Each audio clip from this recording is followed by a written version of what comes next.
이제 우리 마음을 모아 6월 7일 주일 예배를 하나님께 드리도록 하겠습니다. 다 같이 자리에서 일어나셔서 창조의 아버지 찬송하심으로 예배를 시작하겠습니다.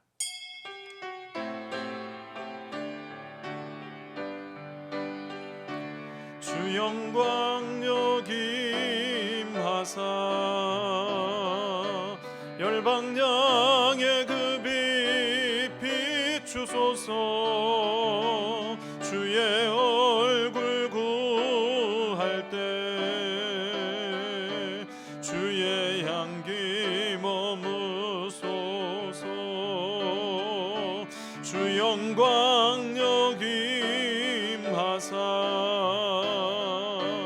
열방량의 그 빛 비추소서. 주의 얼굴 구할 때 주의 향기 머무소서. 이는 물과 피로 임하신 이시니 곧 예수 그리스도시라. 물로만 아니요 물과 피로 임하셨고 증언하는 이는 성령이시니 성령은 진리니라.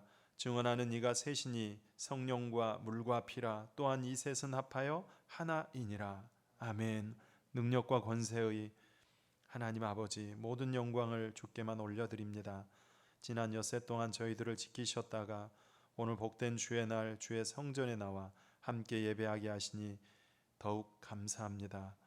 오늘 예배하는 저희에게 또 이 자리에 또 각 처소에서 흩어져 예배하는 모든 성도들을 위해 임재하셔서 예배를 기쁘게 받아주시고 예배하신 은혜와 복을 내려 주시옵소서. 두려워하는 마음의 평강을 주시고 염려와 근심 중에 있는 성도들에게 확신과 기쁨을 주시며 그 영혼이 쉼을 얻게 하시고 주시는 새 힘으로 다시금 삶을 능력 있게 살아갈 수 있도록 도와주시옵소서. 오늘 그 은혜를 기대하오며 우리 주 예수 그리스도의 이름으로 기원하옵나이다. 아멘.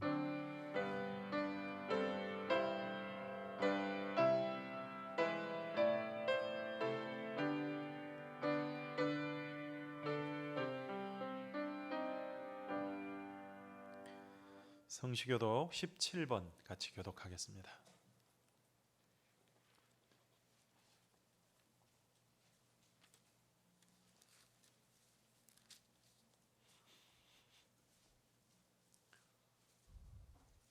찬송가 뒤에 교독문 17번입니다. 너희 권능 있는 자들아 영광과 능력을 여호와께 돌리고 돌릴지어다.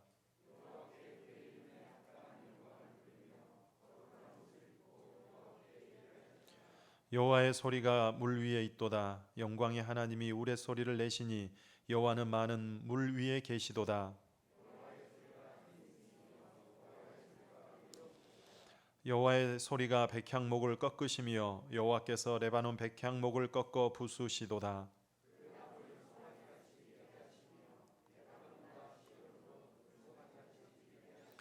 여호와의 소리가 화염을 가르시도다.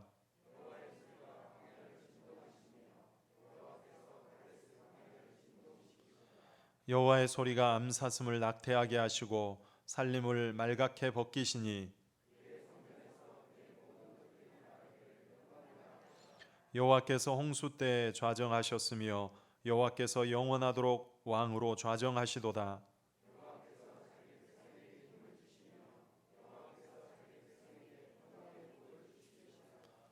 아멘. 다 같이 참회 기도를 드리겠습니다. 자비로우시고 은혜로우시며 긍휼이 풍성하신 하나님, 늘 우리에게 베풀어 주시는 그 은총 속에 살아가는 저희들이지만 저희는 그 은혜를 망각하고 우리의 고집과 뜻대로 살다 왔습니다. 말씀에 순종하여 주님의 영광을 드러내 살지 못하고 육신의 소욕과 안목의 정욕과 이생의 자랑을 따라 사느라 분주하게 살아왔습니다. 입술로는 주의 뜻대로 살겠다고 믿음으로 살겠다고 수도 없이 다짐하지만 삶의 현실 앞에 무너지는 저희들입니다. 주님은 언제나 우리 곁에 함께 하시지만 저희는 환난을 만났을 때 하나님을 찾고 기도할 생각을 못했습니다. 오히려 하나님이 어디 계시냐며 믿음 없는 말로 우리의 불신앙을 드러내곤 했습니다. 몸과 마음이 평안할 때는 정욕에 빠져 방탕했으며 일용할 양식이 마련되고 사용할 물질이 창고에 넉넉할 때는 교만한 마음에 주님을 멀리했습니다. 주신 힘으로 주를 위해 이웃을 위해 쓰기보다 그저 나의 욕심만을 위해 쓰며 살아왔습니다. 자비하신 하나님, 코로나19의 어려운 시대 속에서도 하나님께서 우리에게 무엇을 원하시는지 그 뜻을 헤아리기보다 겸손히 우리 자신을 살피고 죄를 회개하며 하나님의 은혜를 구하기보다 나와는 상관없는 양 교만되이 살아가는 우리의 그런 연약함들을 주여 불쌍히 여겨주시고 이런 모든 죄와 허물을 용서해 주시기를 원합니다. 날마다 하나님의 선한 뜻을 위해 순종하며 살게 하시고 그리스도인으로서 가져야 될, 지켜야 될 믿음과 품위를 가지고 하나님 영광 드러내며 살게 도와주시옵소서. 이를 위하여 우리를 더욱 성령으로 충만하게 하시고 더 하나님 신뢰하게 하시며 의지하며 살아갈 수 있도록 믿음을 더하여 주시옵소서. 예수님의 이름으로 기도하오며 이제 지난 우리의 삶을 돌아보시면서 주님과 우리 자신만이 아는 죄악을 고백하며 참회를 계속하겠습니다. 아버지,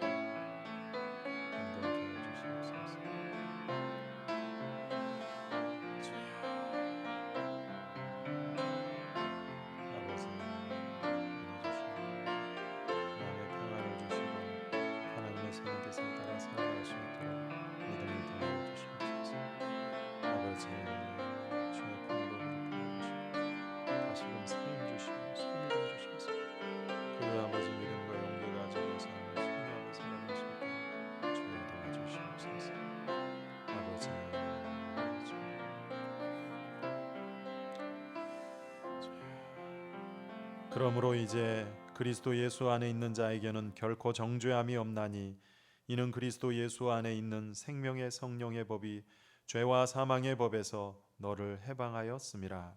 아멘. 나는 전능하신 아버지 하나님 천지의 창조주를 믿습니다. 나는 그의 유일하신 아들 우리 주 예수 그리스도를 믿습니다. 그는 성령으로 잉태되어 동정녀 마리아에게서 나시고 본디오 빌라도에게 고난을 받아 십자가에 못 박혀 죽으시고 장사된 지 사흘 만에 죽은 자 가운데서 다시 살아나셨으며 하늘에 오르시어 전능하신 아버지 하나님 우편에 앉아 계시다가 거기로부터 살아있는 자와 죽은 자를 심판하러 오십니다. 나는 성령을 믿으며 거룩한 공교회와 성도의 교제와 죄를 용서받는 것과 몸의 부활과 영생을 믿습니다. 아멘. 자리에 앉으시기 바랍니다. 357장 찬송하겠습니다. 357장입니다.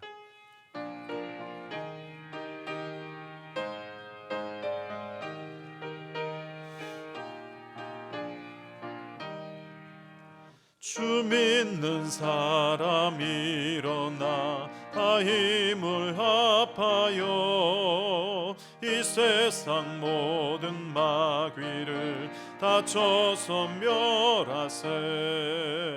저 앞에 오는 적군을 다 싸워 이겨라.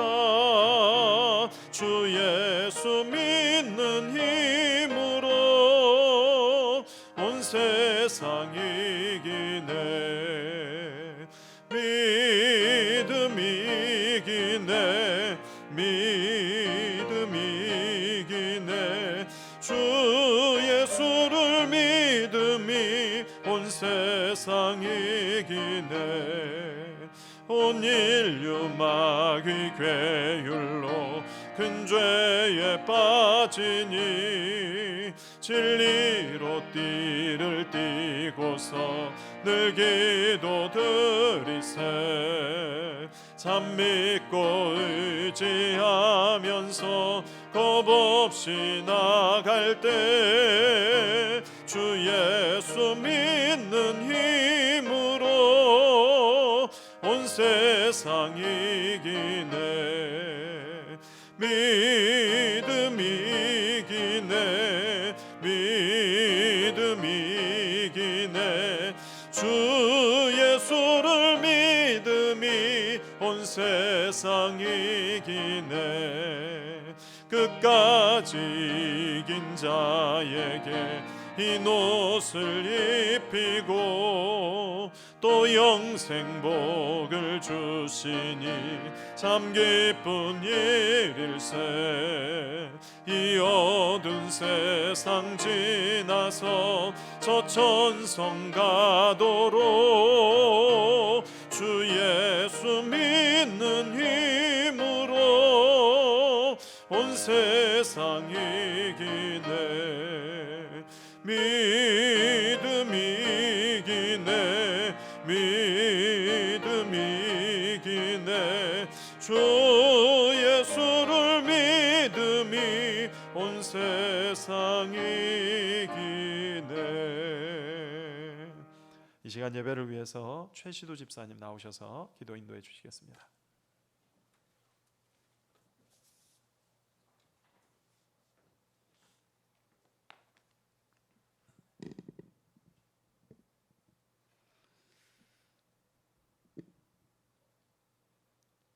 하나님 은혜에 감사드립니다. 지난 한 주간도 순간순간마다 주님과 동행하는 삶을 살게 하여 주시고 주님의 은혜 가운데 거하게 하심을 감사드립니다. 이 시간 드리는 예배 가운데 임재하시어 은혜 충만하게 하시며 흩어진 모든 것이 회복되는 예배가 되게 하여 주시옵소서. 지금 이 나라와 세계 곳곳에서는 코로나19로 큰 어려움을 겪고 있습니다. 빠른 시일 내에 치료제가 개발되어 종식될 수 있도록 지혜를 주시며 믿는 저희들이 더욱 깨어서 말씀과 기도로 어려움을 극복하며 죽어가는 모든 것을 회복시키는 능력을 허락하여 주시옵소서. 오늘 오후에는 담임 목사님 위임식이 있습니다. 하나님께 영광 올려드리는 시간 되게 하여 주시옵소서. 축복하여 주시며 귀하고 귀한 목사님으로 인도하여 주시옵소서. 축하하기 위해서 오시는 하객들도 은혜 충만하게 하시며 오고 가는 길 위에도 안전으로 함께하여 주시옵소서. 말씀을 들고 단위에 서신 목사님을 위해 기도드립니다. 말씀의 능력을 덧입혀 주셔서 듣는 저희들의 심령과 골수를 갈라 쪼개며 많은 회개가 일어나고 몸이 병든 자, 마음이 상한 자가 치유되며 경제적으로 힘든 자들이 회복되는 은혜를 내려 주시옵소서. 여러 기관과 보이지 않는 곳에서 수고하는 봉사하는 손길 위에 복에 복을 다하여 주시옵고 건강으로 보살펴 주시옵소서. 하나님, 저희 포도원 교회가 주님 보시기에 아름다운 교회가 되기를 원합니다. 함께 하시고 도와주시옵소서.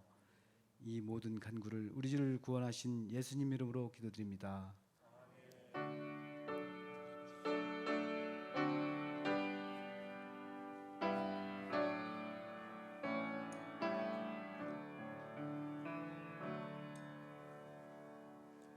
오늘 우리에게 주신 하나님의 말씀은 구약성경 다니엘 9장 20절에서 27절까지입니다.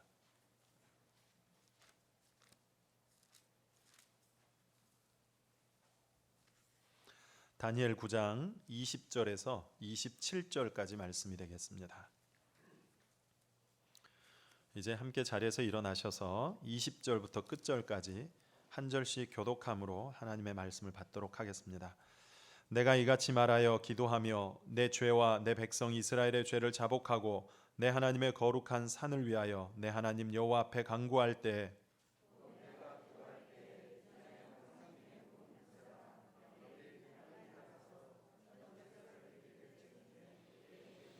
내게 가르치며 내게 말하여 이르되 다니엘아 내가 이제 네게 지혜와 총명을 주려고 왔느니라.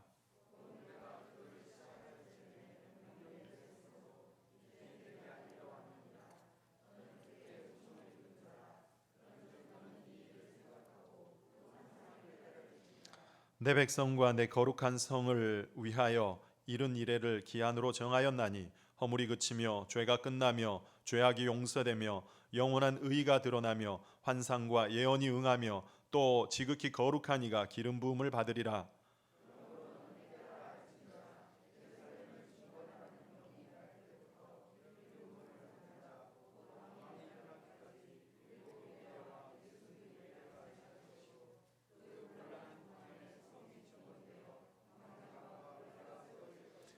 예순두 이래 후에 기름 부음을 받은 자가 끊어져 없어질 것이며 장차 한 왕의 백성이 와서 그 성읍과 성소를 무너뜨리려니와 그의 마지막은 홍수에 휩쓸림 같을 것이며 또 끝까지 전쟁이 있으리니 황폐할 것이 작정되었느니라.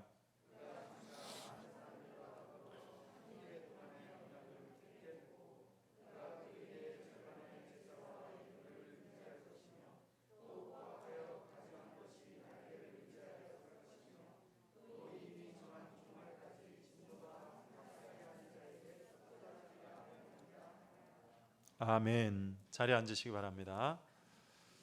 할렐루야. 오늘은 이제 지난주에 이어서 다니엘서 9장 후반부인데요. 지난주 9장 전반부는 어떤 내용이었어요? 다니엘의 긴 기도였죠. 기도. 오늘은 이제 다니엘의 그 기도가 시작될 때 하나님께서 가브리엘 천사를 보내셔가지고 다니엘에게 보여준 환상입니다. 이 이제 세 번째 환상인데요. 좀 계산을 해야 되는 환상입니다. 같이 한번 좀 풀어가 보도록 하겠습니다. 말씀드렸듯이 다니엘은 총 12장으로 되어 있지만 6장까지는 역사 속에서 나타난 에피소드들이고 7장부터 12장까지는 4개의 큰 환상이에요. 4개의 환상. 그래서 4대 환상, 4대 묵시라고도 합니다.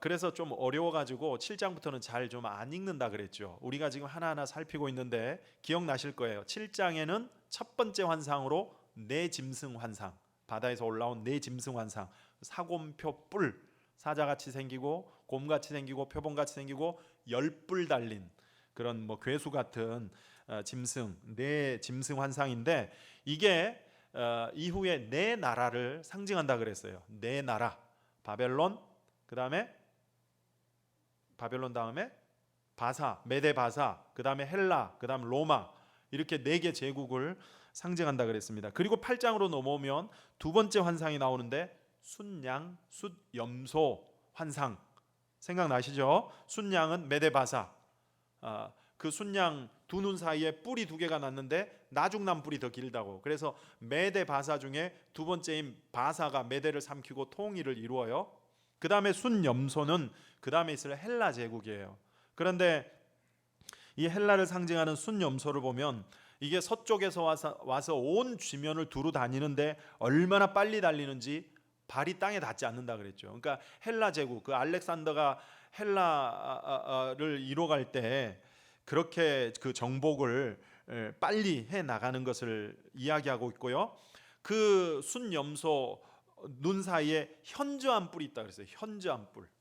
그게 이제 헬라를 이룬 알렉산더 왕을 상징하는 거고, 그 현저한 뿔이 꺾이고 네 뿔이 사방을 향해 뻗어 나가는데, 그러니까 이 현저한 뿔이 알렉산더가 죽고, 알렉산더가 33세에 죽잖아요. 죽고 이제 그 네 장군에 의해서 헬라 제국이 네 조각으로 쪼개집니다.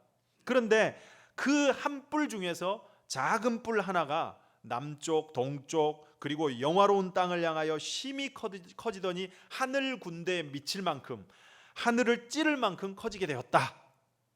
네 제국으로 쪼개지, 그 네 장군에 의해서 네 나라로 쪼개지는데 그 중에 이제 한 뿔에서 작은 뿔이 나와서 그 작은 뿔이 이제 문제가 되는 거예요. 이 작은 뿔이 바로 이제 그 그리스 쪽, 이집트 쪽, 팔레스타인 쪽, 그 북부 쪽인데, 팔레스타인과 시리아 쪽에 셀류쿠스 장군이라는 이 장군, 네 장군 중에 셀류쿠스 장군이 차지한 그 영토에서 나오는 작은 뿔, 누구를 상징한다 그랬어요?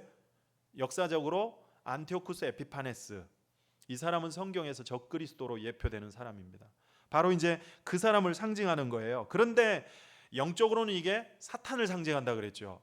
그래서 사탄의 3가지 특징 나눴었잖아요. 첫째는 분노. 그 엄청난 분노가 있다 그랬어요. 그 작은 뿔이. 그래서 사탄의 힘의 원천은 분노에서 나온다 그랬고, 두 번째는 교만.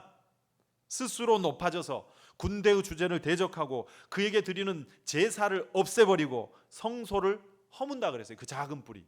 그래서 그 안티오쿠스 에피파네스라는 역사적 인물이 예루살렘 쳐들어와서 그 예루살렘 성전을 무너뜨리고 거기에 우상제단을 세우고 돼지 제물을 올려놓고, 돼지는 유대 율법에서 부정한 짐승이잖아요. 근데 부정한 짐승으로 제단에 올려놓고 돼지 피를 뿌려요. 막 예루살렘 성전에다가.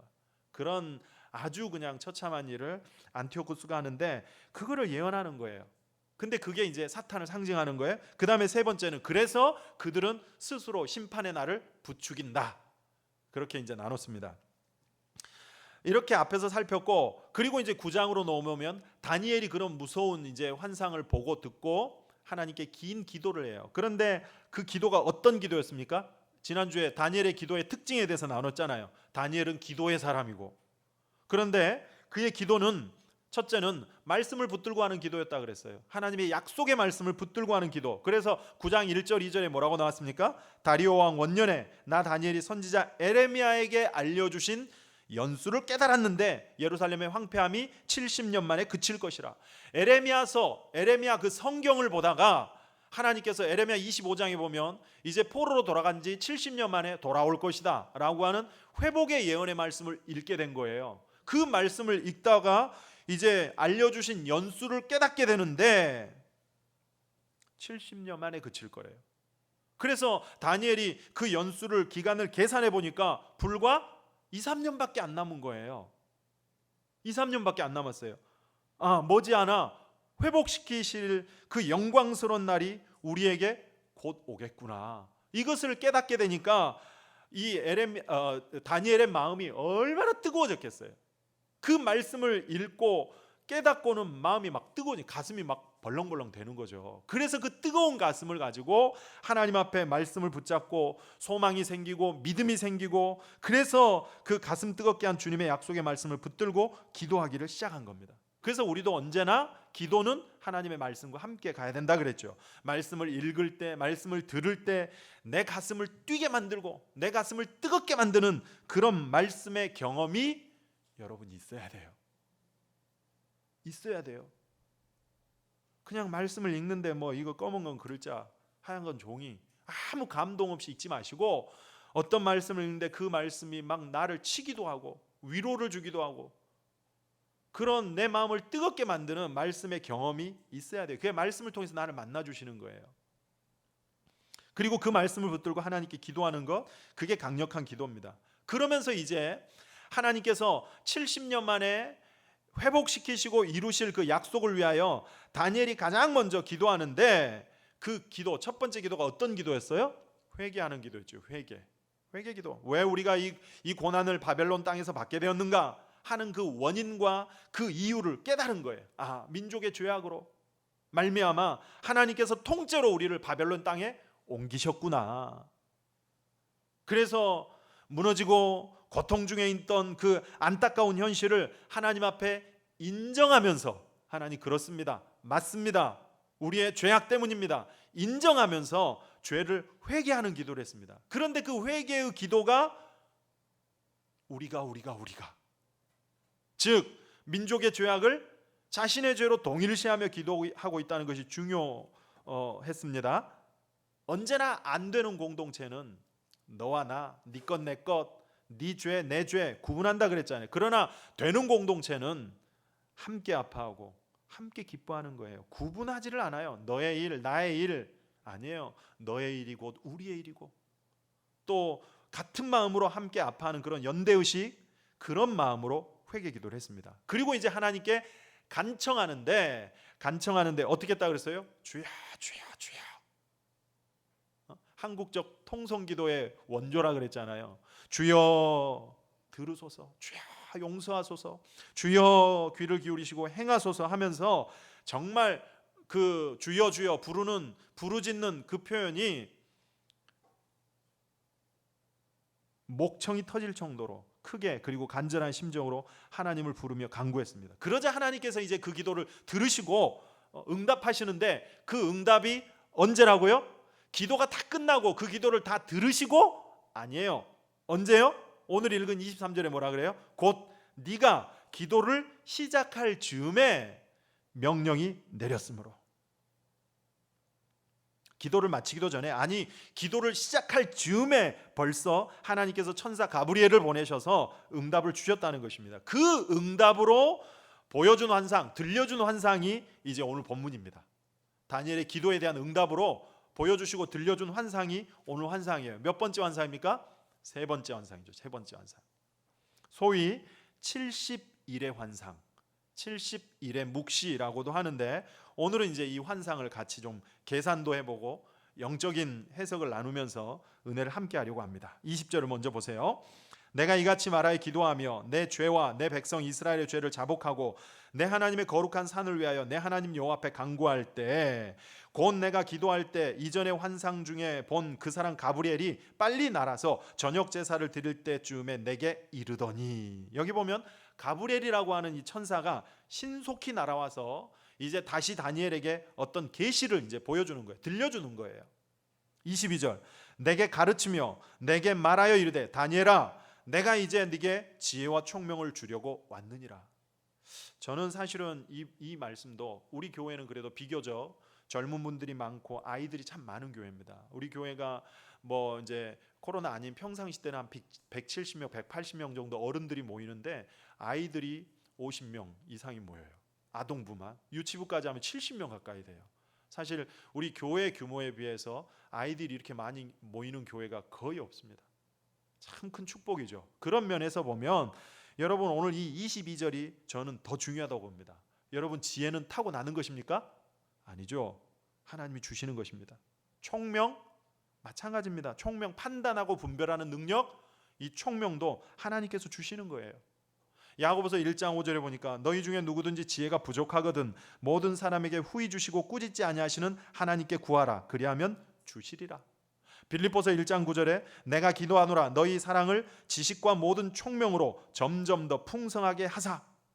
바울이 빌립보 교회를 위해서 기도하는 내용이 뭐예요? 그들의 사랑을 위해서, 그들의 지식과 총명이 더 풍성해지기를 위해서 기도하고 있죠.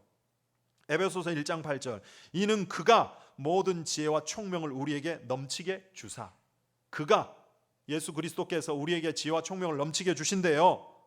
그도 그럴 것이 이사야 11장 12절, 이새의 줄기에서 한 싹이 나며 그 뿌리에서 한 가지가 나서 결실할 것이요 그의 위에 여호와의 영 곧 지혜와 총명의 영이요 모략과 재능의 영이요 지식과 여호와를 경외하는 영이 강림하시리니. 제가 신학교 들어가는데 그때 저희 본 교회 담임 목사님이 이 이사야 11장 1절 2절 말씀을 저한테 읽어주시면서 축복기도 해주시더라고요. 여호와의 영 곧 지혜와 지식의 영이, 지혜와 총명의 영이요 모략과 재능의 영이요 지식과 여호와를 경외하는 영이 너에게 임할 거라는 거예요. 그래서 예수 그리스도는 우리에게 언제나 지혜와 총명을 주시는 분이세요. 구하십시오. 누구든지 너희 중에 지혜가 부족하거든 후히 주시고 꾸짖지 아니하시는 하나님께 구하라, 그리하면 주시리라 그러죠. 자, 가브리엘이 다니엘에게 이제 환상을 보여주는데, 사실 이거는 이제 환상이 아니라 예언을 알려주는 거예요. 묵시, 그 예언, 하나님의 계시를 들려주는 겁니다. 근데 뭐라고 하는지 이제 한번 보세요. 23절, 곧 네가 기도를 시작할 쯤에 명령이 내렸으므로 이제 내게 알리러 왔느니라. 너는 크게 은총을 입은 자라. 은혜를 입은 자다. 너는 은혜를 입은 자. 하나님의 계시를 알게 되니 은혜를 입은 자죠. 창세기에 보면 아브라함이 자기 집에 오는 두 천사를 극진히 대접하죠. 그랬더니 그 두 천사가 아브라함에게 뭘 알려줘요? 소돔과 고모라를 멸하실 하나님의 계시를 아브라함에게 알려줘요. 그러니까 이제 아브라함이 그 얘기를 듣고, 아니 거기에 내 조카가 살고 있는데 하나님이 의인이 거기에 살고 있어도 멸하실 겁니까? 그러면서 이제 협상을 하잖아요. 계시를, 하나님의 계시를 알게 된다는 게 얼마나 큰 축복입니까? 그래서 다니엘에게 너는 크게 은총을 입은 자다, 은혜를 입은 자다, 그러면서 이제 하나님의 계시를 알려주는 거예요. 기도를 시작할 즈음에 그런 하나님의 명령이 내려졌다는 것이 중요하죠. 그만큼 하나님은 우리의 기도를 기뻐하세요. 우리의 기도를 기다리고 계세요. 그래서 우리가 기도하기도 전에 벌써 기도하려고 폰만 잡으면 무엇을 기도할지를 아시고 응답하신다는 것입니다. 다니엘이 이렇게 기도하는데 그 기도를 시작할 때 하나님께서 가브리엘을 보내셔가지고 이제 계시를 알려주세요. 그 내용이 뭐냐? 이제 24절부터가 본론입니다. 24절 보세요. 네 백성과 네 거룩한 성을 위하여 내 백성과 내 거룩한 성을 위하여 이른 이래를 기한으로 정하였나니 허물이 그치며 죄가 끝나며 죄악이 용서되며 영원한 의가 드러나며 환상과 예언이 응하며 또 지극히 거룩한 이가 기름 부음을 받으리라. 대충 보니까 여러분 이게 어떤 뉘앙스 같아요? 회복이죠. 회복. 예언과 계시됐던 것들이 다 응하며 이루어지고,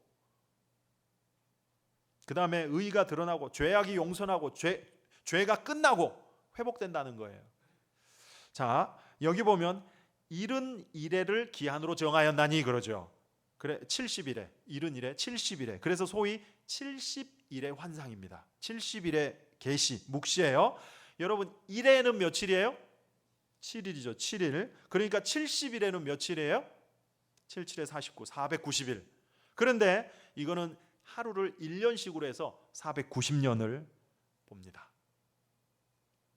그런데 내 백성과 내 거룩한 성을 위하여 그랬어요. 내 백성, 이스라엘 말하고, 내 거룩한 성은 예루살렘 성을 말하는 겁니다. 위하여 70일을 기한으로 정하였나니 어떻게 된다고요? 허물이 그치고 죄가 끝나고 죄악이 용서되며 영원한 의가 드러나고 환상과 예언이 응하며 지극히 거룩한 이가 기름 부음을 받으리라. 이 말씀대로라면 490년 뒤에 완성될 그림을 지금 보여주고 있는 거예요. 어떤 그림? 기름 부음을 받은 자, 지극히 거룩한 이가 기름 부음을 받으리라. 여러분, 기름 부음을 받는 세 종류의 직책이 있죠. 기름 부음은 세 종류의 직책에만 부을 수가 있습니다. 첫째, 왕. 둘째, 선지자. 셋째, 제사장. 세 사람. 그런데 이 세 가지 직책을 동시에 가지고 있는 유일한 인물이 누굽니까? 예수 그리스도. 그래서 예수님을 가리켜서 예수 그리스도의 삼중직, 왕으로서, 선지자로서, 제사장으로서 이 땅에 오신 분이 바로 예수 그리스도예요. 그래서 여기서 기름 부음을 받는다. 사실 기름 부음을 받는다는 말 자체가 메시아라는 말이죠. 메시아. 히브리어로 메시아라는 뜻이 기름 부음을 받은 자라는 뜻이잖아요. 그래서 지극히 거룩한 이가 기름 부음을 받는다. 이거는 누구를 가리키는 거예요? 예수 그리스도를 가리키는 거죠. 몇 년 뒤에? 490년 뒤에. 그런데 25절 다시 보세요. 그러므로 너는 깨달아 알지니라 예루살렘을 중건하라는 영이 날 때부터 기름 부음을 받은 자 곧 왕이 일어나기까지 7일에와 62일에가 지날 것이요 곧 곤란한 동안에 성이 중건되어 광장과 거리가 세워질 것이며 62일의 후에 기름 부음을 받은 자가 끊어져 없어질 것이며 장차 한 왕의 백성이 와서 그 성읍과 성소를 무너뜨리려니와 그의 마지막은 홍수에 휩쓸림 같을 것이며 또 끝까지 전쟁이 있으니 황폐할 것이 작정되었느니라. 자, 여기에도 숫자가 나와요. 이제 조금 머리를 굴리셔야 돼요. 70일에를 말했어요. 처음에 70일에. 그런데 70일에라는 기한을 정해놨는데 그때 허물이 그치고 또 죄가 끝나고 죄악이 용서가 되고 영원한 의가 드러나고 환상과 예언이 응하고 지극히 거룩한 이가 기름 부음을 받는다 그랬어요. 그러니까 490년 뒤에 메시아 예수 그리스도가 나타나서 모든 것들이 회복될 거라는 예언입니다. 그런데 이 70일에를 25절에 보니까 3등분을 해놓고 있어요. 그 기간을 세 조각으로 나눠놨습니다. 첫 등분이 뭐예요? 25절 중간에 7일에와 62일에가 지날 것이요. 7일에가 나오고 62일에가 나와요. 7일에는 몇 년이에요? 7, 7에 49, 49년. 그 다음에 두 번째 부분은 62일에 62 곱하기 7 하면 얼마예요? 434년. 그러면 마지막 남은 세 번째 부분은 몇 년이에요? 몇 년이 남아요? 총 490년 중에 434년 더하기 49년 하면은 몇 년이 남아요? 계산기 두들겨 보세요. 총 70일이니까 490년이에요. 그런데 그 중에 7일에 49년, 62일에 434년. 이게 두 조각으로 나눴어요. 그럼 마지막 한 조각은 몇 년? 7년이 남죠. 7년. 그래서 한 일에 7일에 62일에 한 일에 이 70일에를 세 조각으로 나눠놨어요.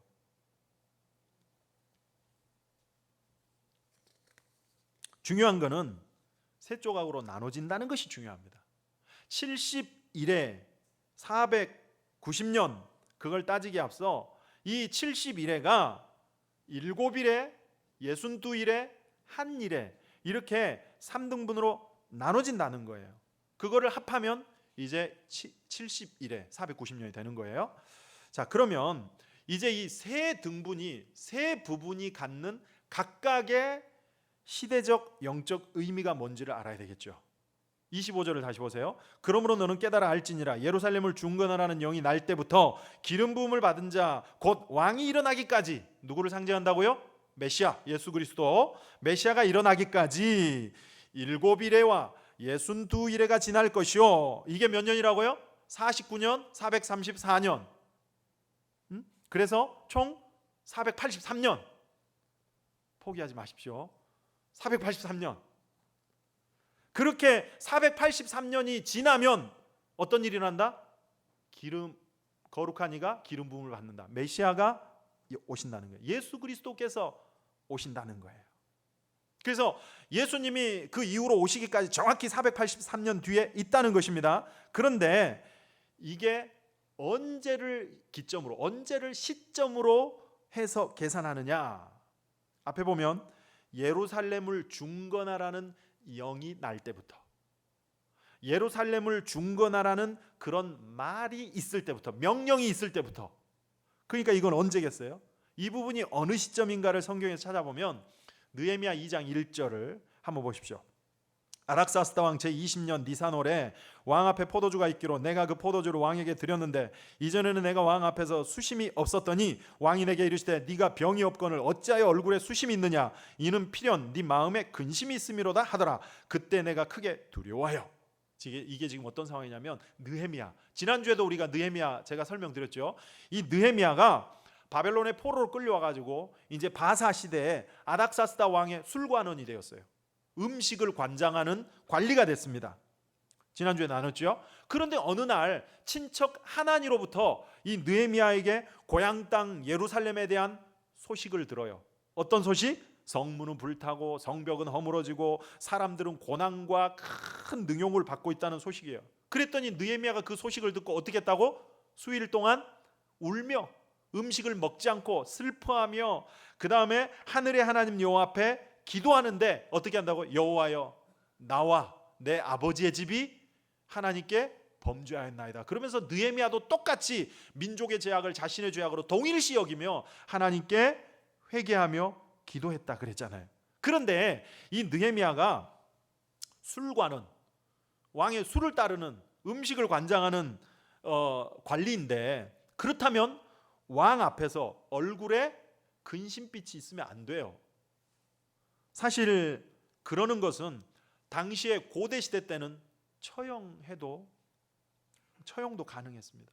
그만큼 왕을 모시는 신하의 얼굴이 어두우면 안 돼요. 그런데 느헤미야가 얼굴에 수심이 가득했대요. 이거는요 느헤미야의 용기이고 결단입니다. 그렇게 왕에게 얼굴로 어필을 해서 도움을 받고 싶은 거예요.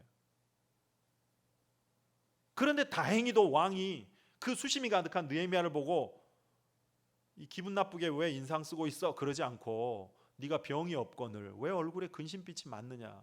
근심이 가득하느냐? 물었습니다. 그랬더니 3절 왕께 대답하되 왕은 만세수를 하옵소서. 내 조상의 묘실이 있는 성읍이 이제까지 황폐하고 성문이 불탔사오니 내가 어찌 얼굴에 수심이 없사오리까 하니. 고향 땅 예루살렘은 지금 무너지고 성은 불타고 백성들은 그런 고난 가운데 있는데 어떻게 내가 걱정이 안 되겠습니까? 그러자 그 얘기를 들은 아닥사스다 왕이 허락을 해줘요. 허락을. 갔다 오라고. 여러분 이것도 은혜 아닙니까? 다녀오라는 거예요. 수심이 가득한 그 신하에게 무례하다 하며 책임을 묻지 않고 불쌍히 여겨. 그러면 걱정되니까 너희 집에 한번 갔다 와. 너희 고향 땅에 한번 다녀와. 보내주는 거예요. 여러분 느헤미야를 읽어보시면 아시겠지만요, 왕이 친히 조서를 써줘요. 친히 편지를 써줘가지고 가는 국경의 검문소마다 무사 통과하게 만들어주고, 그 다음에 심지어는 가서 불타버린 성을 복원할 수 있도록 나무 목재들을 갖다가 실어주고, 그 다음에 호위할 군사들까지, 군인들까지 붙여줘요. 여러분 이거 대단한 은혜 아닙니까? 그래서 느헤미야에 보면 느헤미야 2장 8절 같은 데는 뭐라고 나오면 내 하나님의 선한 손이 나를 도우심으로. 이게 에스라서에도 나오는 중요한 핵심이에요. 내 하나님의 손이, 여호와의 손이 나를 도우심으로. 그래서 모든 일이 이루어져요. 여러분, 이런 은혜가 여러분의 삶에도 임하기를 축원합니다. 바로 이 일이에요. 아닥사스다가 가서 무너진 너의 고향 땅 성을 다시 짓고 와. 이게 바로 중건하라는 영이 날 때부터라는 본문의 표현이에요. 가서 무너진 예루살렘 성을 다시 짓고 와, 이거예요. 이 명령이 날 때부터. 느헤미야 2장 8절을 보세요. 또 왕의 살림감독 아삽에게 조서를 내리사 그가 성전에 속한 영문의 문과 성곽과 내가 들어갈 집을 위하여 들보로 쓸 제목을 내게 주게 하옵소서 하매 내 하나님의 선한 손이 나를 도우심으로 왕이 허락했죠. 가서 중건하고 와. 중건하라는 영이 내릴 때, 이게 바로 이 부분입니다. 그래서 느헤미야는 이제 안전하게 예루살렘에 가서 불타버린 성문과 무너진 성벽 재건의 역사를 이루어냅니다. 그걸 이루고 나서 이제 백성들 모아놓고 뭐 신앙 개혁 운동을 한다고 수문학 광장에 백성들 모아서 에스라, 학사 겸 제사장인 에스라에게 율법책을 낭독하게 하고 그걸 풀어 설명할 때 그 말씀을 듣고 백성들의 마음이 뜨거워져 가지고 다 울어요. 막 울어. 그 수문학 광장에서. 뭐를 통해서? 말씀을 통해서. 하나님의 말씀을 막 풀어 설명하니까 거기서 막 사람들이 다 우는지라 이렇게 나오거든요. 그러면서 자신들의 죄를 자복하고 이제 죄악을 끊어내기 시작해요. 결단과 변화죠. 이방 여인들을 아내로 맞아서 하나님의 그 백성으로서의 순수성을 잃어버렸던 죄악을 회개하고 그런 것들을 다 끊어내요. 이방 여인들 다 떠나보내요. 막 이런 놀라운 개혁들이 일어나요. 그래서 느헤미야서를 읽어보면 그야말로 감동입니다. 어쨌든 느헤미야가 그렇게 와서 무너진 성벽과 도성과 폐허가 된 예루살렘을 완전히 건축하는데 몇 년이 걸리냐면 49년이 걸려요. 7일에 본문에 나오죠? 앞에서 첫 번째 부분 7일에. 그러니까 7일에는 성벽과 성곽의 복원 역사가 맞춰질 때를 이야기하는 것입니다. 자, 그리고 다시 본문으로 와서 25절 우리 본문. 그러므로 너는 깨달아 알지니라 예루살렘을 중건하라는 영이 날 때부터. 이거 아까 얘기했죠. 아닥사스다 왕이 느헤미야에게 갔다 와. 가서 재건하고 와. 그 허락한 때를 가리키는 거예요. 그때부터 기름 부음을 받은 자 곧 왕이 일어나기까지 7일에와 62일에가 지날 것이요. 7일에 62일에 합해서 483년. 정확히 그때가 지나면 기름 부음을 받은 자 곧 예수 그리스도가 오신다는 것입니다. 이 예언을 다니엘서에서 하고 있는 거예요. 다니엘서에서. 그 다음 26절 62일의 후에 기름 부음을 받은 자가 끊어져 없어질 것이며 기름 부음을 받은 자 예수 그리스도가 왔지만 어떻게 된다고요? 끊어질 것이며. 이거는 그리스도의 죽음을 얘기하는 거예요. 그러니까 여러분 이미 다니엘서에서 하나님께서는 우리 인류를 구원할 구원의 그림을 지금 그려놓고 계신 거예요. 다니엘서에서 미리 이미 다니엘 선지자에게 메시아의 출현과 죽음을 예언하고 있잖아요. 자, 그러면 이제 마지막 세 번째 부분이 나왔습니다. 마지막 세 번째 부분. 한 일에 7년이 남았어요. 이게 이제 학자들마다 의견이 좀 분분합니다. 이리저리 꽤 맞춰봐도 이 7년이라는 연도가 안 맞는 거예요. 한 일에 이게 이제 고민이 되죠. 이 7년이 맞아야 490년이라는 이 70일에 70일의 환상이 완성이 되잖아요. 그런데 학자들마다 분분해요. 도대체 이 7년이 뭘까? 그런데 본문에 보면 힌트가 하나 있습니다. 본문 26절을 보세요. 62일의 후에 기름 부음을 받은 자가 끊어져 없어질 것이며 예수님이 죽는다는 거예요. 그 다음 장차 한 왕의 백성이 와서. 여기서 말하는 왕은 예수님이 아닙니다. 한 왕의 백성이 와서 그 성읍과 성소를 무너뜨리려니와. 무너뜨린대요. 다시 예루살렘 성을 무너뜨린대요. 여기에 이 한 왕은 앞에서 보여준 네 제국 중에 바벨론, 메데바사, 헬라, 로마 이 네 나라 중에 로마의 황제를 이야기하는 겁니다. 그 로마의 한 왕이 나서 성읍과 성소를 무너뜨리려니와 그 마지막은 어떻게 된다고요? 홍수에 휩쓸린 같을 것이며 또 끝까지 전쟁이 있으리니 황폐할 것이 작정되었느니라. 27절, 그가 장차 많은 사람을 더불어 한 이레 동안의 언약을, 한 이레 나오죠? 한 이레 동안의 언약을 굳게 맺고 그가 그 이레의 절반에 어떻게 해요? 제사와 제물을 금지할 것이며 또 포악하여 가증한 것이 날개를 의지하여 설 것이며 또 이미 정한 종말까지 진노가 황폐하게 하는 자에게 쏟아지리라 하였느니라. 뭐가 쏟아진다? 진노가 쏟아진대요. 엄청난 고난이 쏟아진다는 것입니다. 언제 동안? 한 일해 동안. 이거는 지금 역사적으로 보면 로마의 한 왕, 로마 군대가 예루살렘을 침공하는 얘기예요. AD 70년에 실제로 로마에 누가? 티투스 장군이 대군을 이끌고 와서 예루살렘을 침공하는데 예루살렘을 완전히 초토화시켜 버립니다. 누가복음에 보면 예수님이 그런 예언하죠. 이 성이 돌 위에 돌 하나도 남지 않을 것이다. 그 역사적 예언인데 영적으로는 그게 종말을 말하는 거예요.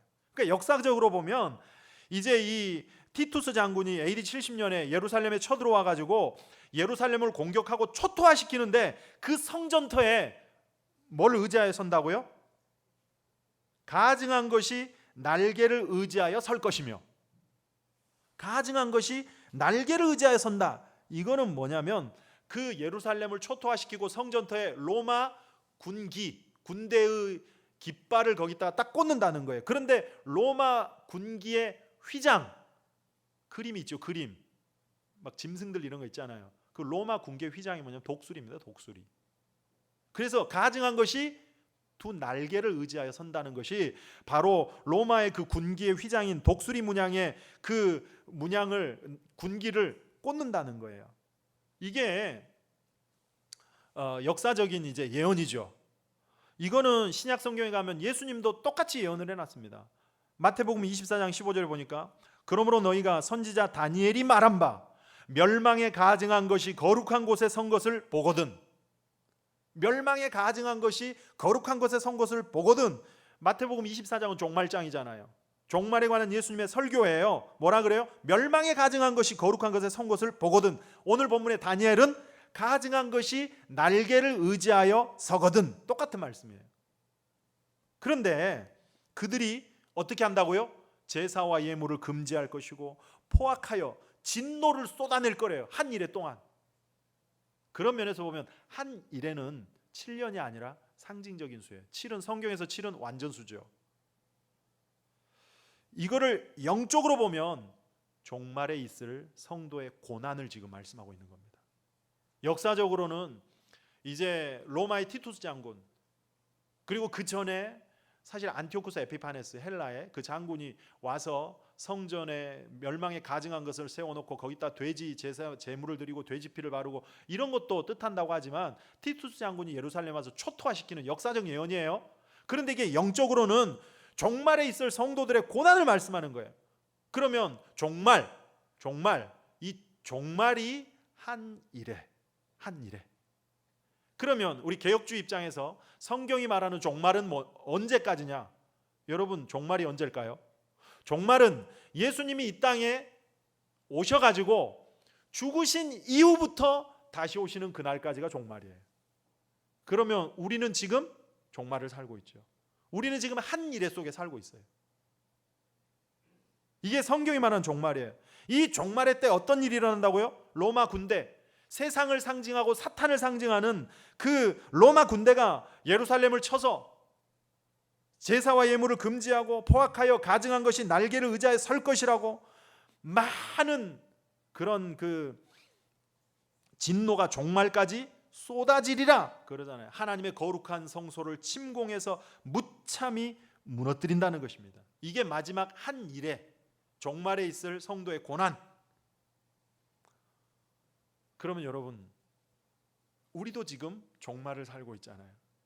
지금 우리의 시대에도 그런 무시무시한 고난이 있다는 거예요. 자, 이런 종말은 에스겔서에도 나오고 요엘서에도 나오고 특별히 요한계시록에 많이 나오죠. 요한계시록에 보면 거기에 보면요 4장부터가 묵시인데 7장 8장부터 보면 18장까지가 소위 3대 7중 재앙 3대 7중 재앙 7가지 재앙이 3가지가 나와요. 그래서 7인, 7나팔, 7대접 이 3가지가 7중으로 나오는 그 3대 7중 재앙에 대한 예언이 요한계시록에 보면 나옵니다. 다니엘서에는 기름 부음을 받은 자가 끊어지고 다시 오시는 그날까지 그 한 일회를 말하는 거예요. 그런데 그때 제사와 예물을 금지하고 포악하여 정한 종말까지 진노를 쏟아낸다 그러잖아요. 그러면서 아까 우리 본문에 뭐라 했어요? 그 마지막이 홍수에 휩쓸림 같을 것이고 전쟁이 이어지고 황폐함이 작정되었대요.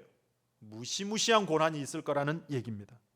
성경 곳곳에 이 종말에 있을 무시무시한 고난을 예언해 놓은 것이 많아요.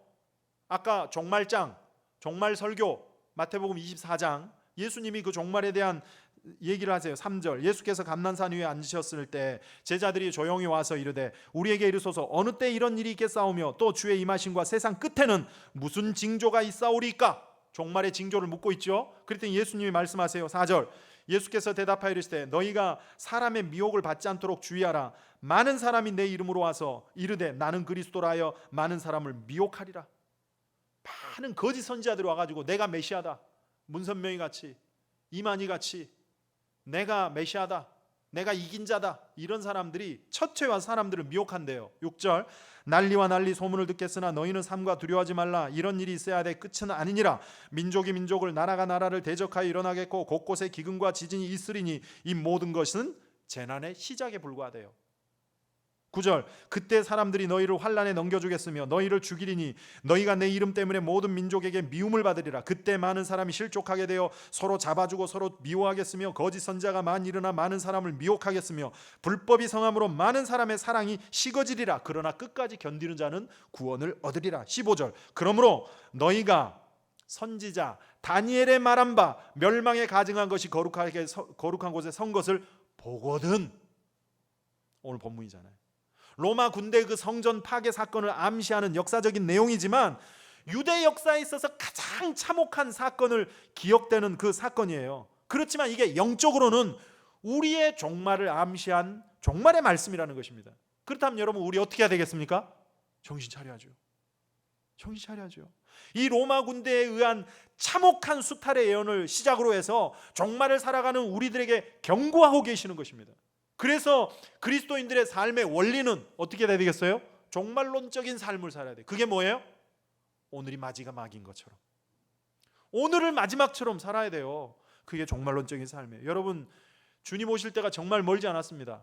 아까 계시록에 말씀했잖아요. 종말에 있을 무시무시한 그 재앙, 소위 3대 7중 재앙 읽어보세요. 무서워가지고 읽을 수가 없습니다. 하나 읽고 나면 무섭고 하나 읽고 나면 무섭고. 저희 어머니가 옛날에 요한계시록 그 부분을 읽는데요, 무서워가지고 읽을 수가 없더래요. 하나 읽고 나면 책도 없고 밖에 나가가지고 하늘 보고 하나님 오시지 않는가. 7인, 7나팔, 7재앙, 그런 7대접 재앙인데 어린 양이 하늘 보좌에서 7인으로 임봉된 두루마리 책을 딱 받아요.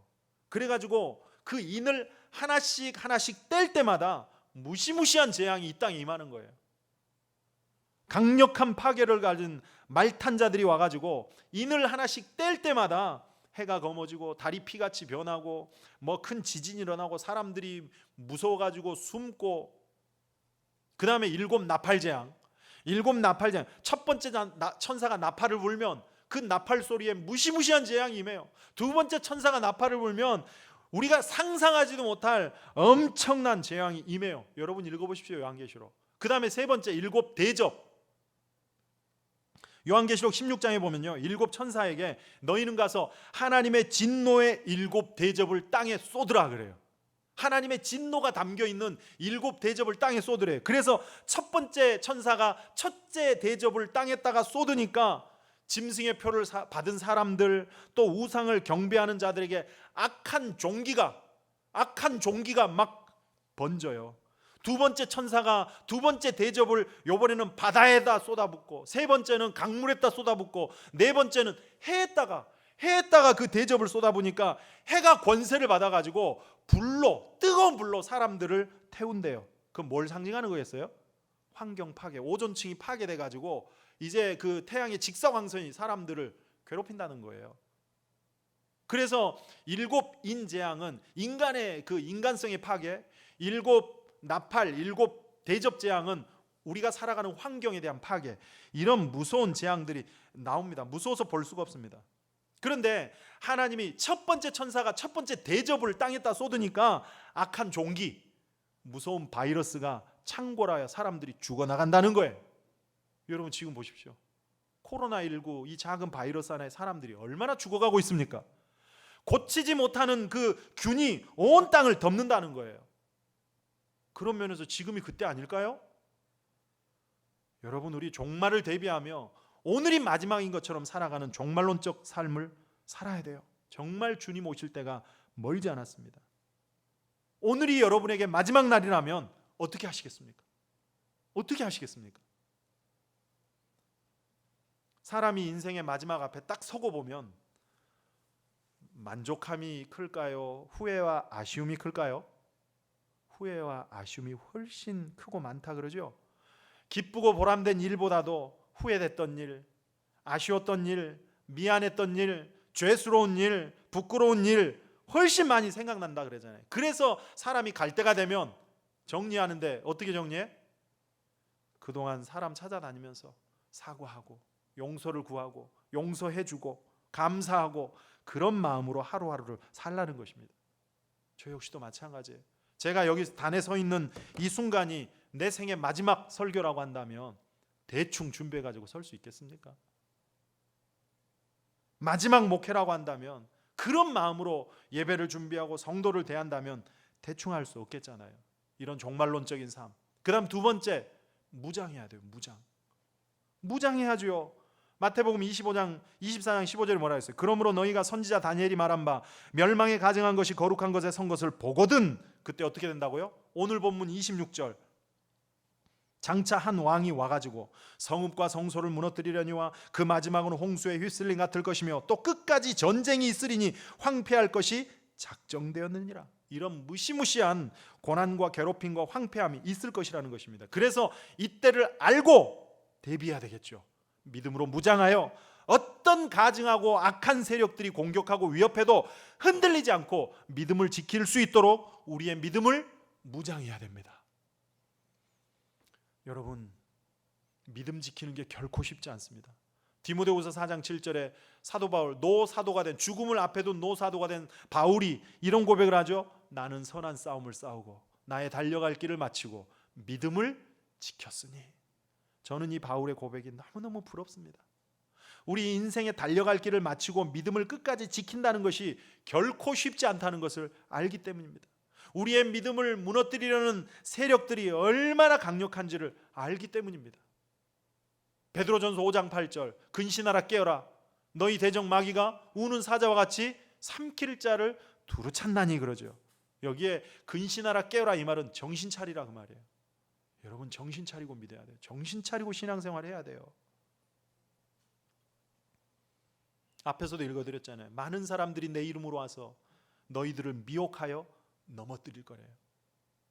환난에 넘겨줄 것이고 너희를 죽이리니 너희가 내 이름 때문에 모든 민족에게 미움을 받으리라. 그때 사람들이 실족하게 되어 서로 미워하고 불법이 성함으로 사람들의 마음에 사랑이 없어져 버린대요. 마태복음 24장 21절 창세로부터 지금까지 이런 환난이 없었고 후에도 없으리라. 전무후무한 무시무시한 환난이 있다는 거예요. 여러분 견딜 수 있겠습니까? 이길 수 있겠습니까? 믿음 지킬 수 있겠습니까? 결코 쉽지 않다는 것입니다.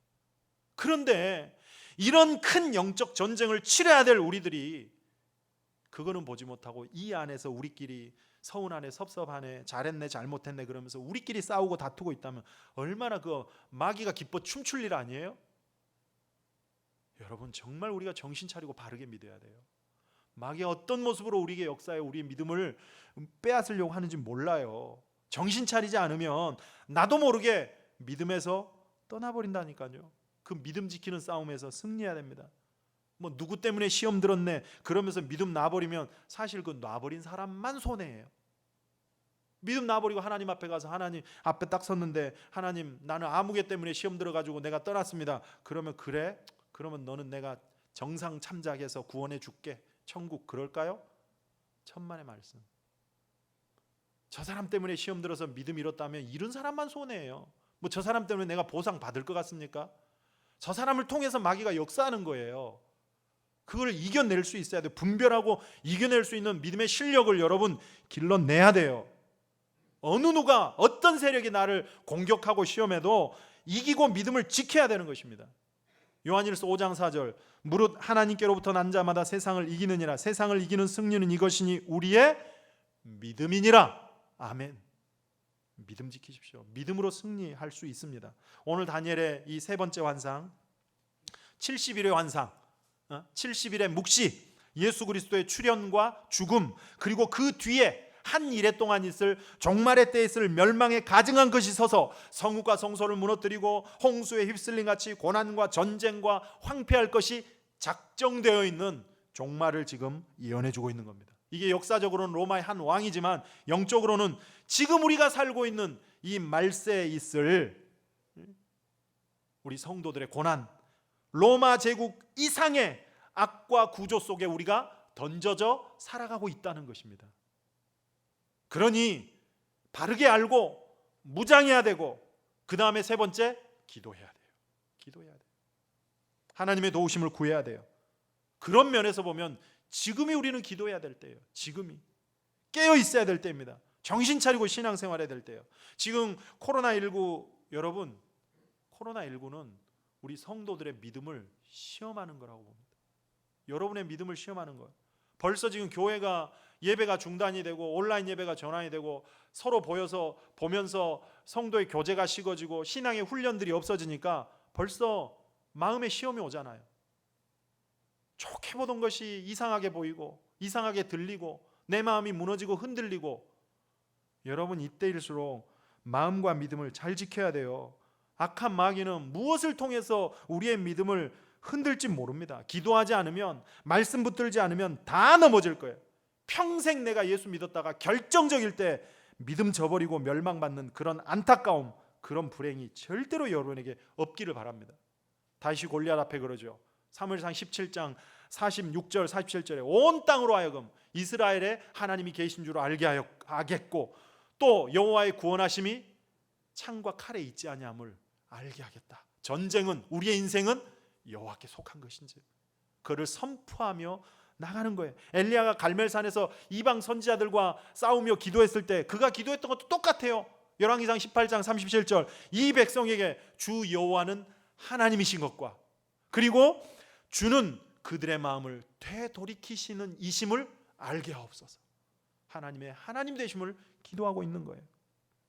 이런 기도가 회복돼야 된다는 것입니다. 여러분 우리가 기도 없이 어떻게 내 인생에 하나님의 역사를 경험할 수 있겠습니까? 기도 없이 어떻게 내 인생에 하나님의 은혜를 맛볼 수 있겠습니까? 하박국 3장 2절에 했던 하박국 선지자의 기도처럼 여호와여 주는 주의 일을 수년 내에 부응케 하옵소서. 수년 내에 나타내시옵소서. 진노 중에라도 국류를 잊지 마옵소서. 주여 이 땅을 회복시키시고 부흥케 하시옵소서. 우리 교회를 우리 가정을 이 열방을 내 개인의 심령을 수년 내에 부흥케 하시옵소서. 나타내시옵소서. 국류를 잊지 마시옵소서. 기도해야 될 때라는 것입니다. 이 기도가 종말을 살아가는 우리의 신앙을 지킬 힘이 될 것이고 하나님의 거룩한 은혜의 역사를 일으키는 능력이 될 줄 믿습니다. 이상으로 말씀을 마치고요.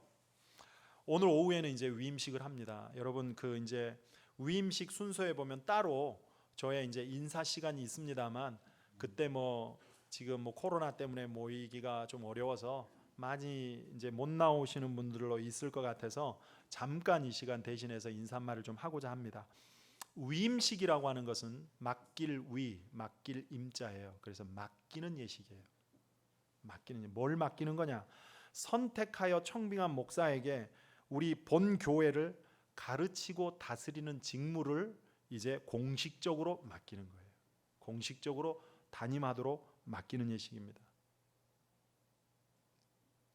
그래서 우스갯소리로 어떤 목사님이 그러더라고요. 위임식은 이제는 목사가 그 앞에는 임시직이었는데 이제는 정규직이 되는 거다, 뭐 그렇게 표현을 하는데, 이 예식은 교회가 소속되어 있는 노회에서 노회 위임위원회를 구성을 해가지고 소위 말하는 위임국을 만들어가지고 그 위임위원들이 와서 모든 예식을 주관하게 됩니다. 그러니까 우리가 하는 건 아무것도 없습니다. 오늘 오후에도 노회 위임위원들이 오셔가지고 모든 예배와 예식을 주관할 것이고, 위임국장인 노회장이 청빙된 목사와 교인들에게 각각 서약을 받고 주 예수 그리스도의 이름으로 이제 그 공포함으로 위임이 허락되게 됩니다. 사실 오늘 위임식 날짜를 잡은 것도 제가 잡은 것도 아닙니다.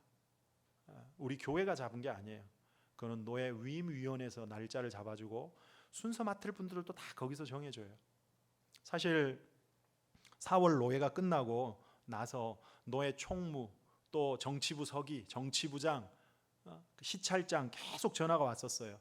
이제 노예가 끝났고 그 다음에 그때 당시는 뭐 코로나가 조금 잠잠해져 가지고 교회 예배가 부분적으로 이제 회복이 됐기 때문에 그런 줄어드는 추세였기 때문에 현장 예배가 시작을 했잖아요. 그래서 정치부장도 전화를 해가지고 코로나가 이제 풀리게 되면 그동안 교회들이 멈췄던 행사들이 계속 있을 거니까 복잡해질 거니까 빨리 하면 좋겠다. 그래서 6월 중에 하면 좋겠다. 노회에서 날짜를 정해줬어요. 그런데 중요한 거는 노회에다가 저처럼 위임식을 청원한 교회가 두 교회가 있었거든요. 저 성심교회라는 교회와 우리 교회 두 교회인데 이 두 교회에게 6월에 행사를 하라고 날짜를 잡아줬고, 중요한 거는 이 위임식에는 위임국장인 노회장과 그 다음에 정치부장 두 분이 반드시 참석을 해야 돼요. 그래서 두 분의 일정이 맞아야 되겠죠. 그래가지고 두 분 일정을 맞는 날을 보니까 6월 첫 주와 6월 셋째 주밖에 없었습니다.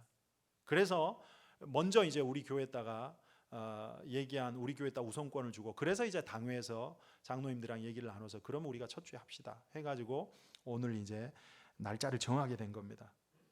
다시 코로나가 뭐 인천에 그 개척교회를 중심으로 해서 교회들을 재점화가 되는 분위기여가지고 갑자기 이제 염려가 됩니다만, 왜 이렇게 급하게 하느냐, 이 시국에 혹 오해를 하시는 분이 계실까 해서 말씀드리는 겁니다.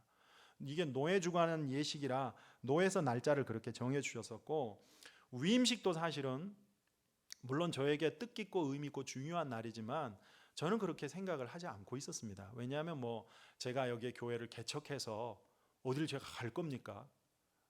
목회를 해야죠. 그래서 생각을 안 하고 있었는데 우리 교회 사역하시는 유승인 전도사님이 사실은 목사 안수를 받아야 돼요. 작년에 받았어야 됐었어요. 이미 목사고시를 다 패스한 상태고 인턴십도 다 끝났어요. 그래서 작년에 사실은 목사 안수를 받았어야 되는데 이 전도사님이 우리 교회 오시면서 목사 안수를 받을 수 없는 상황이죠. 당회도 없고 제가 위임 목사가 안 돼서 행정적인 조직을 갖춰지지 않았기 때문에 받을 수가 없었습니다. 그래서 그 조직을 갖추고 1년 뒤에나 받을 수가 있어서, 그래서 작년에 이제 장로님 두 분을 세워서 당회를 갖추고, 그 다음에 사실은 이제 안수도 노회에서 받아요. 교회에서 받는 게 아니에요. 노회에서 받는데 4월 봄노회 때 안수를 받아야 되는데, 안수를 받으려면 제가 위임 목사가 돼서 행정적으로 딱 조직을 갖춰야 되는데 위임식이 안 됐잖아요. 그래서 노회 전에 위임식을 하고 4월 노회 때 전도사님 안수를 받아야 됐었는데 코로나가 터지는 바람에 위임식도 안 되고 전도사님도 안수를 못 받게 된 겁니다.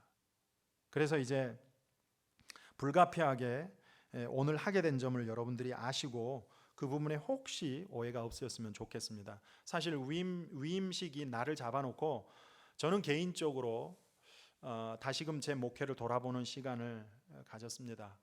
제 목회 개인적으로 돌아보면 큰 획을 긋는 순간이 3번인 것 같더라고요. 하나는 내가 이제 목회 사역자로 부름을 받고 목사 안수를 받았을 때하고, 그 다음에 2번째는 여기에 교회를 개척했을 때하고, 3번째는 이제 위임 목사가 되는 위임식, 이 3가지이더라고요. 지금까지 목회자로서 하나님 앞에 헌신을 하고 오면서 항상 기도했던 저의 첫 번째 기도는 나는 선한 목자라. 선한 목자는 양들을 위하여 목숨을 버리거니와.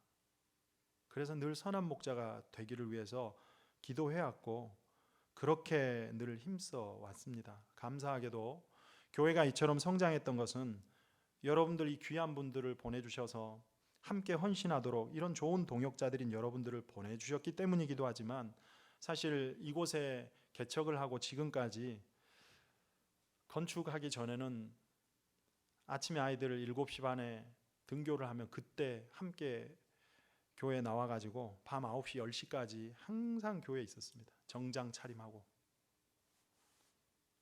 제 자신이 그 개척교회 작은 교회 목사로서 초라해지지 않기 위해서 그리고 게을러지지 않기 위해서 항상 자리를 지키는 목사가 되고 싶었기 때문에 정장 차림하고 아침부터 나와서 밤 9시까지 있었어요. 와서 교회 일이 있든 없든 교회 와가지고 성경도 보고 연구도 하고 그래서 개척하고 나서 지금 10년 됐는데 지금까지 성경을 수십 독을 한 것 같아요. 때로는 피곤하기도 하지만 교회를 지키는 것이 제게는 즐거움이었습니다. 그런 모습을 하나님께서 불쌍히 여기셨는지 나름 교회가 이렇게 오늘에 이르도록 해주셨다고 봅니다. 물론 부족한 게 많지요. 말씀을 전하는 목사로서 제 자신에게 갖는 갈등과 딜레마는 저 역시 전하는 말씀대로 잘 살지 못한다는 점입니다. 하지만 말씀을 온전히 지켜내기에 목회 사역을 감당하는 것이라면 예수님 말고 이 세상에 온전하게 목회 사역을 해야 될 사람은 아무도 없을 겁니다. 다 부족하지만 그래도 목사이기 때문에 더 말씀대로 살려고 애쓰는 거죠. 그래서 저 역시도 이렇게 말씀을 준비해 가지고 와서 저도 은혜를 받아요. 저도 은혜를 받으려고 애씁니다. 설교 준비해 놓고 제게 은혜가 안 되면요 앞에 서는 게 괴롭습니다. 나도 은혜를 못 받는데 성도들이 은혜를 받을까? 그래서 저도 말씀의 은혜를 받으려고 애를 쓰고 설교를 준비하고 선포하면서 저 역시 제 마음이 뜨거워지고 같이 회개하고 마음을 다잡게 되고 그럼에도 불구하고 그게 쉽지가 않더라고요. 여러분 제가 완벽해서 여러분 앞에 말씀을 선포하고 가르치는 것이 절대로 아닙니다. 저도 잘 못 삽니다. 부족하고 연약하지만 나는 못해도 우리는 그렇게 해야 되니까 그래서 또 제 자신에게 또 성도들에게 전해야 할 것을 전하고 그러면서 저 역시도 함께 은혜 받고 변화되어 가는 것입니다. 그래서 여러분 끊임없이 저를 위해서도 기도해 주셔야 됩니다. 사실 임직식을 준비하면서 성도님들께 죄송하고 제 마음이 불편했던 것은 이 어려운 때에 목사 위임식을 한답시고 기관에서 부서에서 선물을 준비하는 거 죄송했습니다. 꽃 하나씩 준비하면 좋겠는데 뭐 이렇게 선물을 준비한다는 게 제 마음이 불편했습니다. 그래서 온 성도들이 마음을 모아 준비한 선물, 아동부 아이들, 유치부 아이들이 편지 쓴 거 그거 외에는 정중히 사양을 했습니다. 여러분 성의와 정성을 사양한다는 것이 큰 결례인 것은 알지만 너그러이 양해해 주시길 바랍니다. 위임식을 하는 그 자체가 의미가 있고 그래서 교회가 이제 행정적인 조직을 더 갖추어서 안정감 있게 서가는 것이 중요하다고 봅니다. 혹 한 분이라도 선물에 대한 부담이 없으셨으면 좋겠습니다. 정중히 사양을 하겠습니다. 10년 전 개척을 해가지고 그야말로 이곳에 제 인생의 30대, 40대 제 인생의 가장 젊은 날을 바친 교회입니다. 여러분을 위해서, 교회를 위해서 마음으로 아파하고 눈물 흘리는 목회자가 되기 위해서 앞으로도 하나님 앞에 은혜를 구할 것입니다. 제 마음이 변하지 않도록 여러분 기도해 주시고 혹 지금까지 저의 연약한 모습 때문에 실망을 하신 분이 있거나 저의 미숙함과 부족함 때문에 마음의 섭섭함과 서운함으로 맘상해하고 계신 분이 있다면 정말 너그럽게 이해해 주시고 양해해 주시고 기도해 주시면 고맙겠습니다. 그리고 같이 도와서 하나님이 기뻐하시는 정말 건강한 교회, 아름다운 교회로 함께 세워가는 동역자들이 되어주셨으면 정말 고맙겠습니다. 이상으로 오늘 설교는 마치고요. 오늘 말씀 생각하면서 이제 다음 주부터는 찬양하고 통성기도하는 것도 조금 자제를 하려고 합니다. 오늘도 찬양을 하나 좀 같이 하고 조용히 좀 기도를 하십시다. 이 땅의 황무함을 보소서. 하박국이 기도했던 것처럼 주여 수년 내에 부흥케 하옵소서. 수년 내에 나타내시옵소서. 우리의 메마른 심령을 돌아보고 내가 왜 이 지경이 되었나 다시 믿음 회복하시고 정상적인 궤도에 회복될 수 있도록 주여 내 심령의 부흥을 허락하시옵소서. 메마른 우리 가정에 부흥을 허락하시옵소서. 이 교회, 이 땅에, 황폐한 이 땅에 하나님 부흥 주시옵소서. 이런 마음으로 같이 한번 찬양하십시다.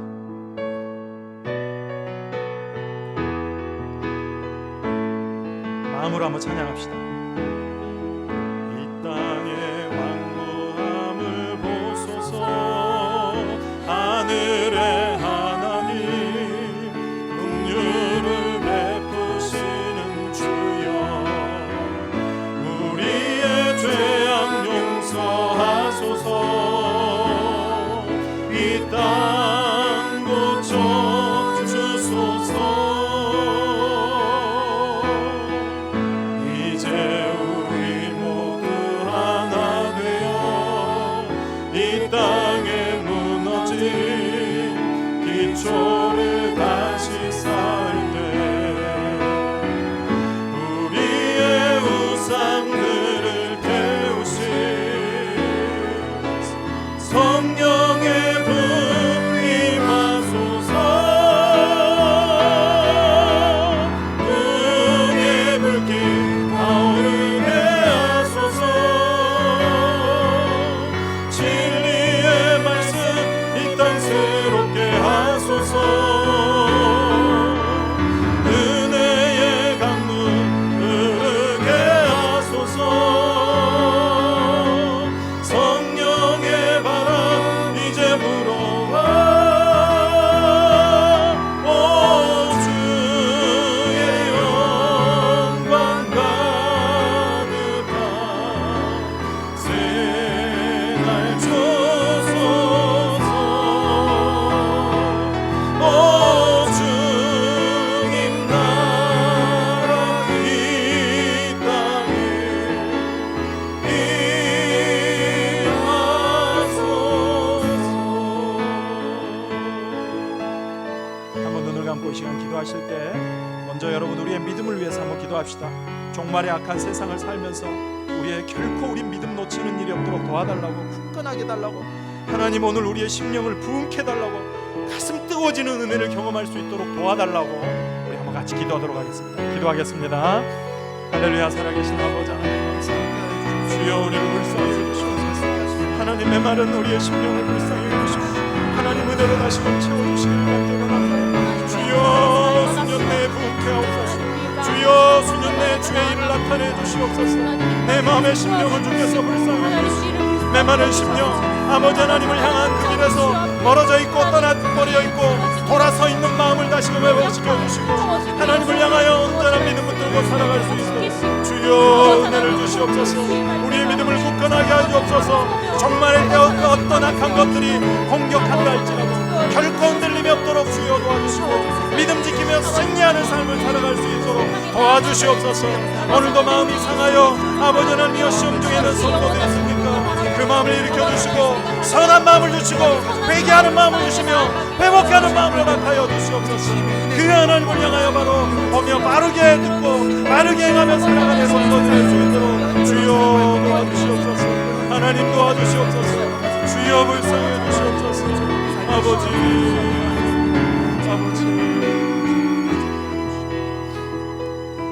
이 시간에 한 가지 기도 부탁드리겠습니다. 오늘이 이제 제가 위임식 날인데 여러분 이 시간 잠깐 저를 위해 기도해 주시면 고맙겠습니다. 이제 위임식으로 더 겸손히 그리고 신실하고 충성된 종으로 하나님 앞에 설 수 있도록 맡겨진 교회와 성도를 위해 마음으로 눈물로 섬기고 돌보는 종이 될 수 있도록 여러분 저를 위해서 기도해 주십시오. 한번 저를 위해서 기도해 주시기 바랍니다. 기도하겠습니다.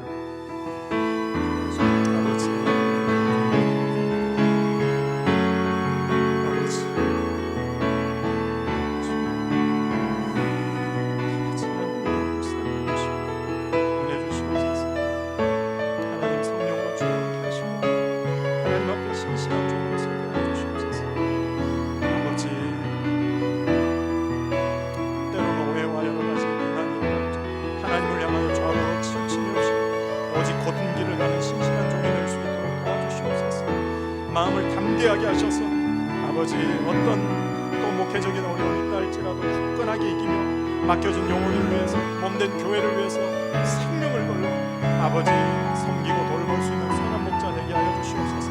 필요한 능력도 주시고 말씀의 권세도 주시고 지혜도 주시고 건강도 허락하여 주셔서 참으로 어느 것 하나의 부족함 없이 하나님의 귀한 목양의 사역을 감당해 나갈 수 있도록 주님 도와주시옵소서. 아버지 오늘 위임식을 통하여 다시금 성령의 기름 부으신 은혜를 허락하여 주시고 다시금 목양 1년에 아버지 그 마음으로 주 앞에 서는 시간이 될 수 있도록 역사하여 주시옵소서. 아버지 감사합니다. 주님 도와주시옵소서. 역사하시고 은혜 내려주시옵소서. 살아계신 아버지 하나님, 오늘 말씀을 통하여 다니엘에게 이 땅의 메시아 되신 예수 그리스도의 출현과 또 그의 죽으심을 예언하고 그 뒤에 있을 한 일해 동안에 한 왕이 나타나서 제사와 예물을 금지하고 멸시하며 아버지 참으로 진노를 쏟아내며 성도를 괴롭힐 말세의 그 성도의 고난에 대해서 알려주며 오늘 우리에게 깨닫게 해주시니 감사합니다. 주님, 말세를 살아가는 우리에게도 사탄 마귀가 어떤 방법으로 어떤 모습으로 역사하여 우리의 믿음을 넘어뜨릴지 모릅니다. 믿음으로 늘 무장되고 하나님의 은혜를 구하며 깨어 기도함으로 정말 우리가 바르게 믿음 지키며 끝까지 그 믿음의 싸움에서 승리할 수 있도록 도와주시옵소서. 오늘 다시금 우리가 은혜 구하옵나니 주여 우리에게도 성령의 기름 부심으로 우리의 믿음을 강건케 하셔서 악한 세상을 흔들림 없이 승리하며 살아갈 수 있도록 도와주시옵소서. 행여난 시간 마음이 무너져 있고 믿음이 연약하여 다시금 아버지 믿음의 자리에서 흔들리는 성도들이 있다면 주의 능력의 손으로 그 심령을 붙들어 주셔서 좌로 우로 치우침이 없이 선한 것을 붙들고 선한 것을 바라보며 선한 일을 위해 충성되이 살아가는 믿음의 성도들이 다 될 수 있도록 주여 도와주시옵소서. 우리 주 예수 그리스도의 이름으로 기도하옵나이다. 아멘. 이제 하나님 앞에 봉헌하겠습니다.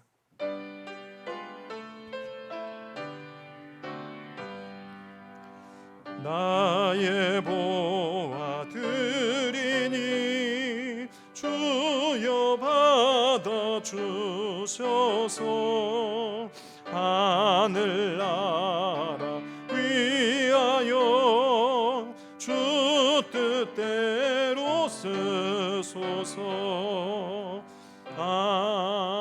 아멘. 하나님 아버지, 복된 날을 구별하여 주의 전에 나와 예배로 영광 돌리게 하시니 감사합니다. 우리의 드린 이 예배를 주께서 기쁘게 받으신 줄 믿습니다.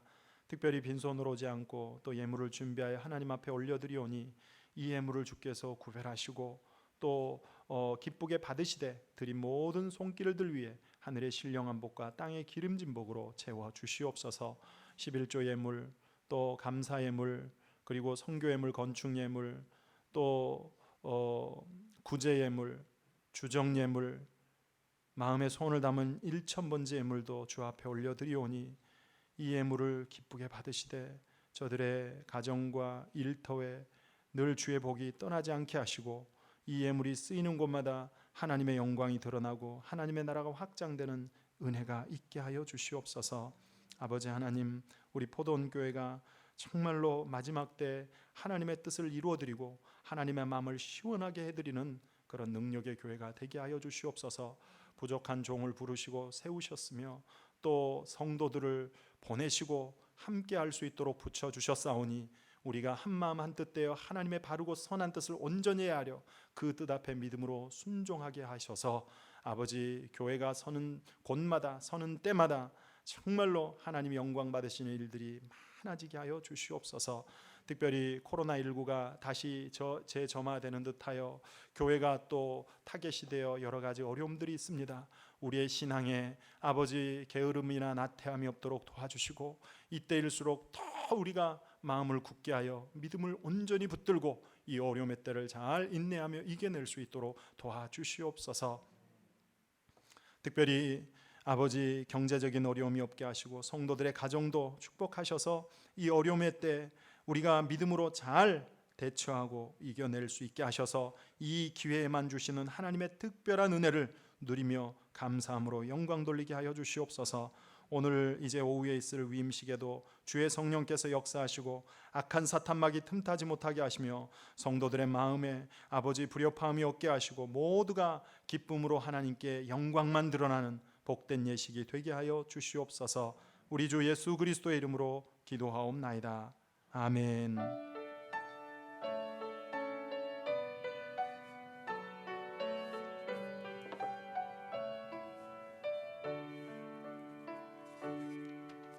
교회 생활 말씀드리겠습니다.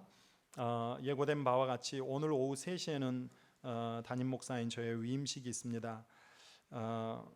그 남녀 선교 회장님들께서 준비위원으로 수고해 주시고 계시는데요. 각 담당자들과 함께 2부 예배 후에 본당에서 모임을 갖는다고 합니다. 코로나19가 다시 조금 확산되고 또 교회를 중심으로 그렇게 그 확진이 되고 있는 추세여서 찬양대 활동과 수요예배 특송을 조금 1시 동안 중단하도록 하겠습니다. 그리고 그전처럼 가정별 특송으로 대신토록 하겠습니다. 가정별이나 또 그 소그룹으로 신청받아서 하겠습니다. 원하시는 분들은 수요일까지 사무실에 신청해 주시고 준비해서 해주시면 되겠습니다. 그리고 오늘 또 코로나 때문에 위임식 끝나고도 식사를 제공하지 않습니다. 그리고 대신에 식사 대신 간단한 선물을 준비해서 드리도록 합니다. 그렇게 알고 여러분 이해해 주시고 또 함께 많이 기쁨으로 준비하고 참여해 주시면 고맙겠습니다. 지난주에 등록하신 분 소개해 드리겠습니다.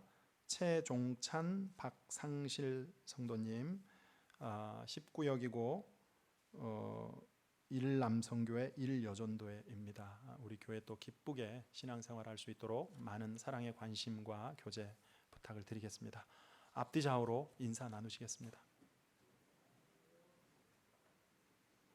이제 자리에서 일어나셔서 찬송가 488장 1절 찬송하신 후에 축도하고 예배를 마치겠습니다.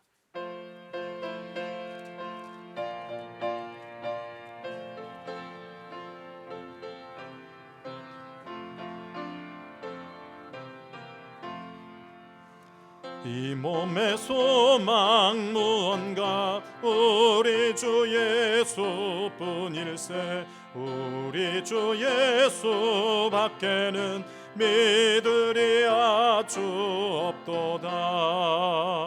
주 나의 반석이시니 그 위에 내가 서리라. 그 위에 내가 서리라. 아멘. 기도하겠습니다. 종말을 살아가시는 여러분, 믿음으로 무장하여 어떤 멸망에 가증한 세력이 공격해도 끝까지 믿음 지키며 승리하시기를 바랍니다. 이제는 우리 주 예수 그리스도의 은혜와 하나님의 사랑과 성령의 교통하심이 믿음의 선한 싸움에서 승리하여 끝까지 믿음 지킴으로 하나님 앞에 영광스럽게 서는 성도들이 되기를 소망하고 또 믿음으로 결단하고 나가는 모든 성도들 위해 영원토록 함께 하옵시기를 간절히 축원하옵나이다. 아멘.